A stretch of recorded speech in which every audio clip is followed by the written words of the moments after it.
Episode 2 की शुरुआत में हम थोड़ा पहले का सीन देखते हैं जब मिंगयोल 12 क्लास में था। वो बात कर रहा होता है जुआनिन से कि अब जब तुम्हारे नए स्कूल में बहुत कम बच्चे हैं, लगभग 200, तब तो तुम्हारी रैंक बहुत ज़्यादा होगी। जुआनिन कहती है कि हाँ, लेकिन फिर भी मैं तुम्हें नहीं हरा सकती। सच में मिंगयोल, तुम बहुत ज़्यादा अमेजिंग हो। अगर ये तुम्हारे लिए नहीं होता तो मैं इतना नहीं कर पाती, और तुम्हारा शुक्रिया, तुम्हारी वजह से मैंने इतना खुद को बेहतर बनाया है। और मिंगयोल कहता है कि इस तरह की चीज़ें कुछ नहीं है, मैंने तो कुछ भी नहीं किया है, ये सारी तुम्हारी मेहनत का नतीजा है। क्यूआरिन कहती है कि बस एक दोस्त का होना जो मेरे साथ मेहनत करे और उसका गोल भी मेरी तरह हो, तो ये बहुत ज़्यादा अच्छा नहीं है। ये बहुत बड़ी मोटिवेशन है और ये तुम्हारा शुक्रिया इसके लिए। मिंगयोल कहती है कि मैंने तुम्हारा पिक्चर्स को देखा था, फ़ोटोज़ को, तुम बहुत ज़्यादा लंबे हो गए हो। अब शायद से अगर मैं तुम्हें देखूं तो मैं तुम्हें पहचान भी नहीं पाऊंगी। आर्यन कहती है कि अगर हम इसी तरह मेहनत करते रहे तो एक दिन हम अपने उस कॉलेज में चले जाएंगे जहां हम जाना चाहते हैं, तो हम एक दूसरे को देख पाएंगे। और मिंगयोल कहता है कि सच में तुम इतना ज़्यादा सोच रही हो इस चीज़ को लेकर। और आर्यन आधी नींद में होकर कहती है कि मुझसे और इंतज़ार नहीं होता तुम्हें देखने के लिए। मिंगयोल ये सुन के घबरा जाता है और वो हकलाते हुए कहता है कि क्या वो सो गई? मुझे बस उसकी सांस लेने की आवाज़ आ रही है। और जब हम आर्यन को देखते हैं तो वो सच में सो चुकी होती है। मिंगयोल भी सोने जा रहा था और वो सोचता है कि मुझे और थोड़ी देर उसकी आवाज़ को सुनना था, मगर कॉल रख देना ही सही होगा। मिंगयोल सोच रहा था कि उसने कहा कि वो मुझे देखना चाहती है दोबारा, और ये सुनने के बाद मिंगयोल पागलों की तरह हंसने लगता है, हे करके। और उसके बाद वो सोचता है कि उस वक्त भी उसने ये नहीं सोचा था कि हम इस तरह एक दूसरे से जुदा हो जाएंगे, और मुझे लगा नहीं था कि वो मेरा आखिरी कॉल होगा आर्यन के साथ। समर ब्रेक के बाद जब मिंगयोल मैसेज करता है आर्यन को, तब वो उस मैसेज को नहीं देखती है। और ये देखने के बाद मिंगयोल सोचता है कि क्या ये मैसेज उस तक पहुंचा नहीं, या वो बहुत ज़्यादा बिजी है इस दिनों। शुरुआत में मिंगयोल ने इतना नहीं सोचा था, वो सोच रहा था कि वो बस बिजी होगी, इसीलिए वो इतना ध्यान नहीं देकर अपनी पढ़ाई को कंटिन्यू रखता है। मगर एक हफ्ता बीत गया।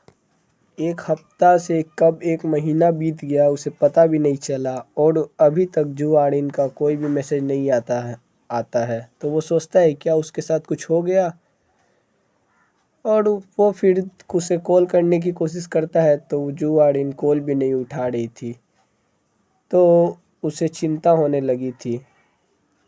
बिना एक दूसरे से बात किए एक महीना बीत चुका था, और ना ही वो मिंगयोल की कॉल को उठा रही थी। और ये सब सोचने के बाद उसे बहुत ज़्यादा चिंता होने लगी थी। वो सोच रहा था क्या वो सही तो है अपने मिडिल स्कूल में। मगर उस वक्त भी मिंगयोल ने सोचा था कि वो किसी तरह मुझसे बात ज़रूर करेगी। उसके बाद मिंगयोल ने आर्यन के बारे में सोचना बहुत कम कर दिया, और वो अब सोचता है कि क्या मैंने कोई बहुत बड़ी गलती कर दी थी। मैंने सोचा आर्यन के बारे में उसे मुझे कम से कम एक बार बता देना चाहिए था। और जब वो सोच रहा था तब वो और सोचता है कि जो इंसान के अंदर उसे फ्यूचर दिखता था, अब ऐसा क्या हुआ उस इंसान के साथ। अब उसके इंसान के साथ ऐसा क्या हुआ कि उसके अंदर की जीने की शक्ति ही ख़त्म हो गई। और वो सोचता है कि उसने जब कहा था कि वो उसे देखना चाहती है। और हम प्रेजेंट में आ जाते हैं और मिंगयोल सोचता है कि क्या कभी किसी भी कारण से हम दोबारा एक दूसरे को देख भी पाएंगे, और वो पहली चीज़ क्या होगी जो मैं उससे कहूँगा। मिंगयोल ने आर्यन को बस एक नज़र देखते ही पहचान लिया था। वो सोचता है कि आर्यन के बाल कितने ज़्यादा बिगड़े हुए दिख रहे हैं, और उसके आँखों के आसपास भी काले घेरे हैं। इसके साथ एक बहुत ज़्यादा गहरी परछाई है। हर चीज़ बिल्कुल अलग है उस आर्यन से जिसे मैं जानता था। मैं कोई गलती नहीं कर रहा, ये जू आर्यन ही है। मिंगियो सोचता है कि मैंने तुम्हें ढूंढ लिया जुआड़ीन 5 सालों के बाद। और वो सोचता है कि अब वो क्या करे, और वो कुछ कर भी नहीं पा रहा था। उल्टा वो बहुत ज़्यादा घबरा कर काँप रहा था, और वो सोचता है कि मैं कुछ भी नहीं कर पाऊंगा इस तरह। जब वो ये सब सोच ही रहा था तब जुआड़ीन अपना हाथ छटक कर मिंग्योल को कहती है कि असल में तुम्हें चाहिए क्या। मिंग्योल घबराते हुए कहता है कि मुझे माफ़ करना, लेकिन वो फिर सोचने लगता है। इतना ही कहकर कि असल में तुम्हारे साथ हुआ क्या था। उसके मन में बहुत सारी बातें थी जो वो कहना चाहता था जुआड़िन से, जैसे कि तुम इतना बदल क्यों गई हो, और तुम्हें ज़बरदस्ती दूसरे स्कूल में क्यों भेजा गया है, और तुमने मुझसे बात करना बंद क्यों कर दिया है। और वो सोचता है कि मैं अपने बातों को कहाँ से चालू करूँ कहना, क्योंकि मेरे पास कहने के लिए बहुत कुछ है। और वो आखिरकार कहता है कि मेरा नाम आ मिंग्योल है। और ये सुनने के बाद जुआड़िन को याद आ जाता है कि आ मिंग्योल कौन था। और मिंग्योल कहता है कि क्या तुम्हें मैं याद भी हूँ। और जुआड़िन एक बार अच्छे से देखती है मिंग्योल को, और उसके बाद वो बहुत ज़्यादा चौंक जाती है, और साथ ही साथ वो बहुत घबराने भी लगती है मिंग्योल को देखकर। और वो पलटकर सीधा दौड़ने लगती है और मिंग्योल से दूर भागने लगती है। और मिंग्योल भी उसे चिल्लाकर रोकने की कोशिश करता है। मिंग्योल जुआड़िन को रुकने के लिए कह ही रहा था, तब तक जुआड़िन खुद से अपने पैर में अपने दूसरे पैर को फंसाकर मुंह के बल गिर जाती है। और मिंग्योल ये देखकर बहुत ज़्यादा घबरा जाता है, और वो भाग के उसके पास जाता है और उसे उठाता है। और वो कहता है कि क्या तुम्हें चोट तो नहीं लगी, रुको मेरे पास एक बैंडेज भी है, मैं तुम्हें अभी दे देता हूँ। और उसके बाद ज़ोर से जुआड़िन चिल्ला कर कहती है कि तुम मेरे नज़दीक भी मत आना। वो दोबारा से कहती है कि मैंने कहा कि तुम मेरे नज़दीक भी मत आना। ये सुनने के बाद मिंग्योल अपने मन में सोचता है कि ये दर्द हुआ, जबकि मैं वो नहीं था जो नीचे गिरा था, फिर भी मुझे दर्द हो रहा है आरिन की बातों से। और हम बाद में का सीन देखते हैं जहाँ पर मिंग्योल अपने क्लास में था, और वो कहता है कि हम दोनों एक ही क्लास में थे, मैं और जू आरिन तीसरी क्लास में। सोचता है कि जब आरिन ट्रांसफ़र हुई थी वही समय था जब उसने मुझसे बात करना भी बंद कर दिया। क्या उस समय जब मैं यहाँ नहीं था तब कुछ हुआ था। मिंग्योल अपने क्लास के दोस्तों से पूछता है आरिन के बारे में, तो उसके दोस्त कहते हैं अच्छा तुम जू आरिन की बात कर रहे हो। और मिंग्योल सोचता है कि हाँ, और वो लोग बताते हैं कि वो हाल ही में यहाँ ट्रांसफ़र हुई थी क्योंकि उसने कोई अजीब सी चीज़ कर दी थी। और मिंग्योल कहता है कि सच में ऐसा कुछ हुआ था। मिंग्योल के दोस्त और बताते हैं कि उसकी आसपास की वाइब बहुत ज़्यादा अजीब है। तो मिंग्योल पूछता है किस तरह की वाइब, तो वो लोग कहते हैं कि तुम उससे अगर बात करोगे तो वो तुम्हें जवाब दे देगी, और उसके कुछ दोस्त भी हैं मगर वो कभी भी खुद से कोई भी बातचीत को शुरू नहीं करती है। वो हमेशा अपने सीट पर चुपचाप बैठी रहती है और वो कुछ भी नहीं करती है, बस चुपचाप बैठी रहती है। और मैं सोचता हूँ कि उससे कोई बात कैसे चालू कर सकता है, और उसे देखकर ऐसा लगता है कि वो बिल्कुल अंदर से खाली है। और जब समय बीतता है, जब हम सेकेंड ईयर में आ गए थे, तब उससे लगभग कोई भी बात नहीं कर रहा था, और इससे उसे कोई ज़्यादा फ़र्क भी नहीं पड़ रहा था। मगर पिछले साल से वो लगातार स्कूल को बहुत ज़्यादा स्किप करने लगी, थोड़ा थोड़ा कर कर बार बार। और मिंग्योल कहता है कि सच में उसने ऐसा किया। और वो पूछता है क्या तुम लोगों को ये पता है कि उसे इस स्कूल में ट्रांसफ़र क्यों करा गया था। उनका मिंग्योल का दोस्त कहता है कि मुझे अच्छे से तो नहीं मालूम, मगर अगर मैं कुछ लोगों की बात तुम्हें बताऊं तो वो ऐसा हुआ था कि, और तभी उसका फ्रेंड उसे रोक देता है। और उसका फ्रेंड कहता है कि अगर तुम उसके साथ थे पिछले वाले स्कूल तो तुम्हें कोई उसके करीबी से पूछना चाहिए। और वो लड़का पूछता है कि क्या तुम दोनों करीब थे, मिंग्योल तुम और जुआरिन। और ये सुनने के बाद मिंग्योल सोचता है जुआरिन के बारे में, और वो कहता है कि हाँ हम दोनों करीबी दोस्त थे। मिंग्योल और कहता है कि हम दोनों बहुत करीब थे, और जबकि मिडिल स्कूल में वही मेरी एक दोस्त थी। और उसका फ्रेंड कहता है कि अगर ऐसा है तो तुम्हें इन जैसी रूमर्स के ऊपर भरोसा नहीं करना चाहिए। और उस लड़के का फ्रेंड कहता है उसे कि तुम्हें कुछ भी कहने से पहले एक बार सोच लेना चाहिए था। और मिंगल कहता है कि नहीं, ऐसी कोई बात नहीं है, मुझे इन बातों का कोई बुरा नहीं लगा। और वो लड़का कहता है कि तुमने कहा था कि तुम उसके बहुत करीब हो, तो मुझे लग रहा है तुम बस उसकी मदद करना चाहते हो क्योंकि वो तुम्हारे पुरानी क्लासमेट थी। तो दूसरा दोस्त उसे चुप कराते हुए कहता है कि तुम्हें किसी के पास्ट के बारे में इतना नहीं कहना चाहिए। और वो लड़का कहता है कि मैंने उसे कहते हुए सुना था टीचर को कि वो लोग कह रहे थे कि अगर तुम्हें क्लासेस लेने में दिक्कत हो रही है तो तुम ऑफिस में आकर पूछ सकती हो। वो जब स्कूल आती थी क्लासेस के बीच में, फिर भी वो कभी कभी छुप कर चली जाती थी, तो हमें ये नहीं पता कि वो कब आती है और कब नहीं। और उसका दोस्त कहता है कि ओ अच्छा ऐसा है। और उन लोगों को कुछ बातें याद आती है, जैसे पहले जब आर्यन और जीना एक ही क्लास फ्रेंड थे।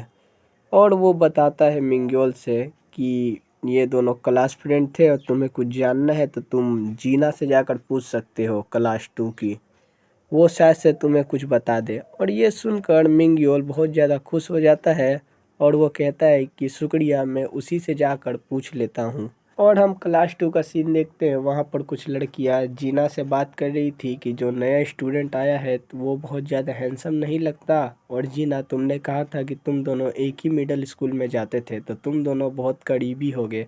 और हम जीना को देखते हैं जो कि कहती है ओ मिंग्योल, नहीं हम इतने ज़्यादा कोई करीबी नहीं थे। और उन दोनों की बातों के बीच में अचानक से एक लड़की आके कहती है कि जिन्हा तुम्हें कोई बुलाने आया है। और वो ट्रांसफ़र स्टूडेंट होता है जो कि जिन्हा को बुलाने के लिए आया है, और उसने कहा है कि उसे तुमसे कुछ बात करनी है। ये सब सुन के जीना की दोस्त उसे चिढ़ाने लगती है कि अब बताओ कि ये क्या है, तुमने कहा था कि तुम उसकी ज़्यादा करीबी दोस्त नहीं हो। उसकी फ्रेंड ये भी कहती है कि तुम्हें ये चांस को इस तरह इस्तेमाल करो कि तुम लड़कों से बात करने की आदत डाल पाओ। और जीना भी कहती है कि अरे इस तरह की चीज़ें हैं तब तो मुझे शायद से जाना पड़ेगा। और उसे ये बात कहने में बहुत ज़्यादा अजीब भी लग रहा होता है।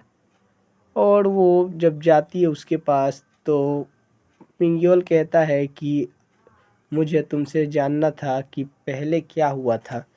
और वो उसे कहता है कि मैंने तुम्हें यहाँ इसीलिए बुलाया है क्योंकि मुझे कुछ जानना था कि पहले क्या हुआ था। और वो कहता है क्या मैं तुमसे ये पूछ सकता हूँ, तो जो कहती है जीना कि हाँ तुम पूछ सकते हो।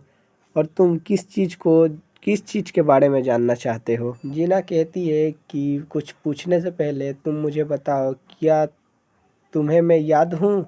मिंग्योल कहता है घबराते हुए कि हाँ हाँ मैं तुम्हें याद है, मैंने तुम्हें याद रखा है, तुम मेरे साथ ही मिडिल स्कूल गई थी।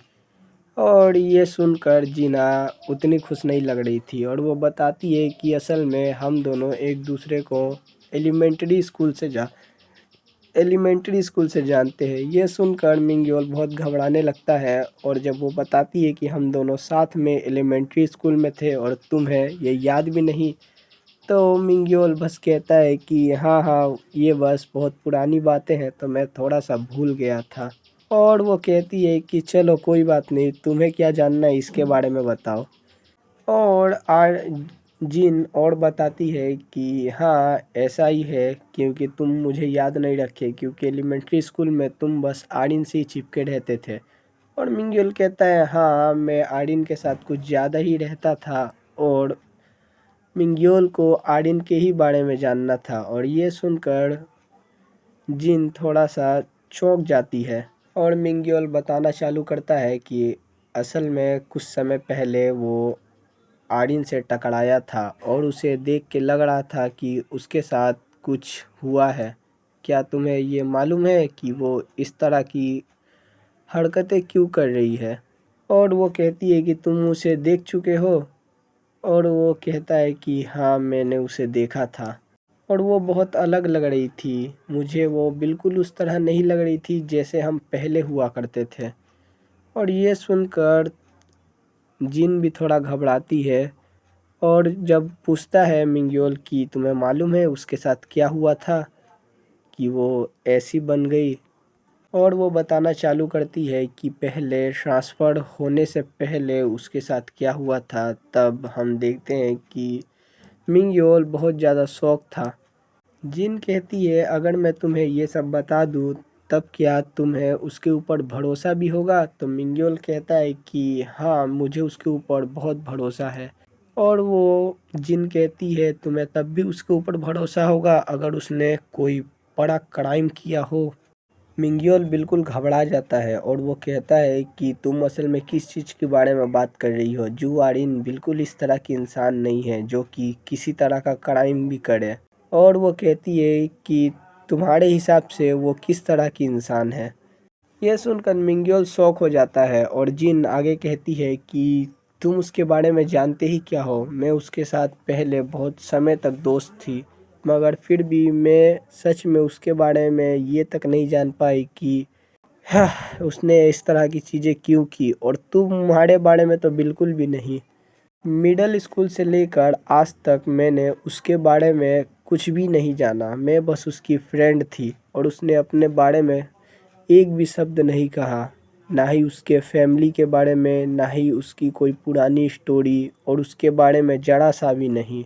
बिल्कुल एक बार भी नहीं उसने अपने बारे में कुछ बताया। और अब जाकर मिंगयुल को समझ में आता है कि उसने भी जुआरिन से उसके बारे में कुछ भी नहीं पूछा, और वो सोचता है कि असल में उसके साथ हुआ क्या। और वो पूछता है जिन से कि इस दुनिया में ऐसा क्या हुआ कि वो इस तरह की बन गई, और असल में उसके साथ हुआ क्या है।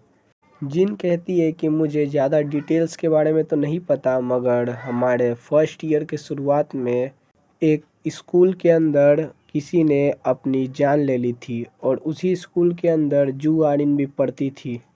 और जब पूछताछ पुलिस ने की और उसने पाया कि जू आरिन भी उस सीन पे थी, मगर उसने इस सीन के बारे में पुलिस को कंप्लेन नहीं किया। और पुलिस की जब बार बार पूछने पर भी जू आरिन ने बस ये कहा कि जो उसने किया वो उसी की मर्जी थी, उसने अपनी जान खुद ली है, और वो बार बार यही कहती रहती थी। इसीलिए सबको लगा कि ये जो क्राइम है वो जू आरिन ने किया होगा, और ज़्यादा सबूत ना होने के कारण पुलिस ने इस केस को बंद कर दिया। और ये सब सुनने के बाद मिंगयोल बिल्कुल हैरान हो जाता है और वो सोचता है कि ये कहानी बिल्कुल, मिंगयोल फिर से कहता है कि ये कहानी अगर कोई ऊपर से सुने तो उसे यही लगेगा कि जू आरिन थी जिसने उसे मारा होगा। और एपिसोड 2 का एंड यहीं पर हो जाता है, क्लिफ हैंगर पर।